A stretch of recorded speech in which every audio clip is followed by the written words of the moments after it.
Hello everyone, welcome back to the Economic Eye. Today, we'll begin a very important topic for Class 12 Business Studies, which is the principles of management.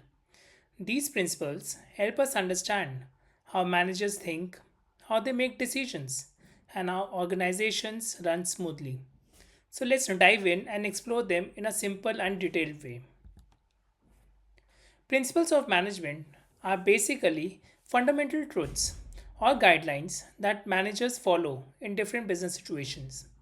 These principles are not made randomly, they are developed through years of experience, observation, research, and experimentation by experts like Henry, Fayol, and Taylor.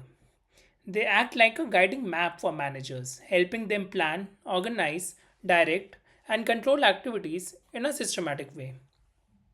Think of them as a rule book that reduces trial and errors. Instead of guessing what may work, managers apply these principles and get the predictable results. For example, Henry Fayol's principle of division of work says that a specialization improves efficiency.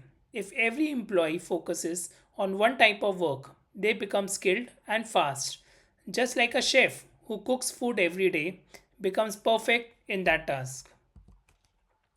Now let's understand the meaning and characteristics of management principles. Principles of management are tested and proven guidelines that help managers decide what to do in different situations.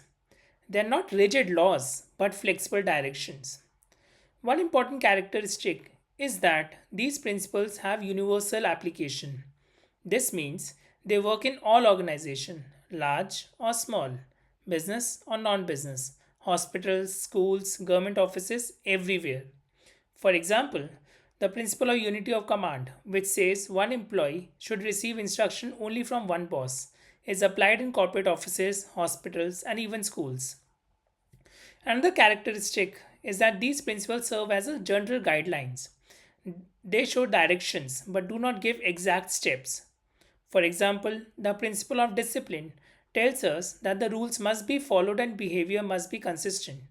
But how discipline is maintained differ from organization to organization. Principles are also developed through practice and experimentation. Management scientists observe how managers work in different industries and studied pattern in human behavior. Since these principles are flexible, managers can adapt them according to the situation. For example, IT companies may offer flexible working hours for employees, while factory follows fixed shifts. Another characteristic is that these principles have a cause and effect relationship. This means when a principle is applied, a specific outcome can be expected. If employees are overworked, the result will be low morale and high turnover.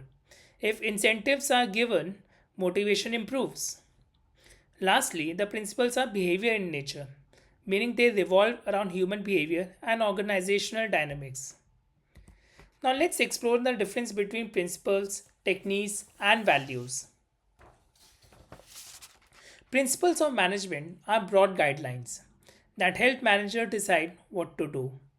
Techniques of management are specific methods or procedures to complete tasks efficiently.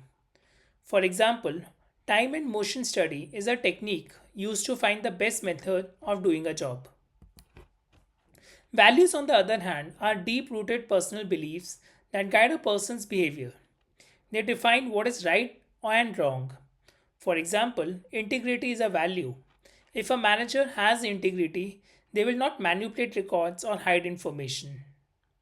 A simple way to remember the difference is principles tells us what to do. Techniques tells us how to do it.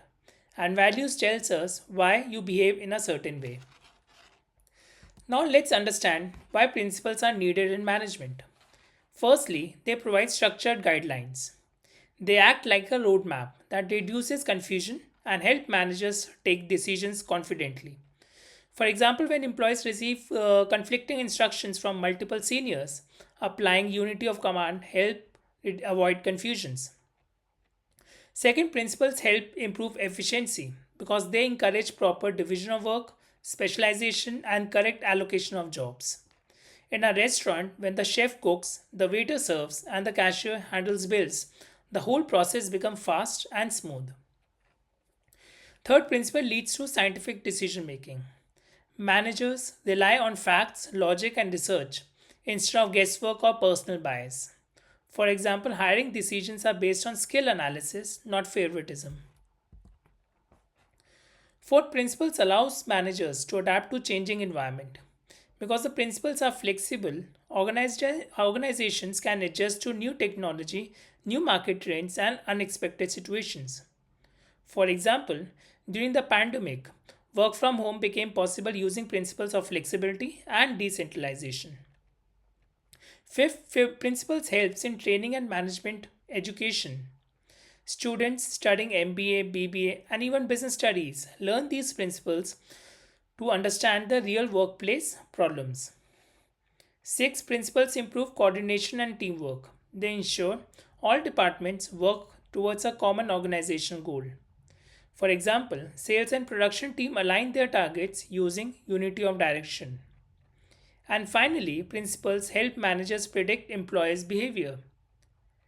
For example, if performance based incentives are provided, employees will likely show up, increase motivation, and work better. Let's quickly recap everything we learned. Principles of management are tested, flexible guidelines that help managers make effective decisions. They are universal, behavior, and based on cause and effect relationship. They differ from techniques, how to do something, and values, which are the beliefs. Principles are necessary for clarity, efficiency, coordination, adaptability, training, and predictable outcomes. In the next video, we will cover the nature of principles of management in detail with examples. Thank you for watching. Don't forget to like, share, and subscribe. See you in the next video. Thank you.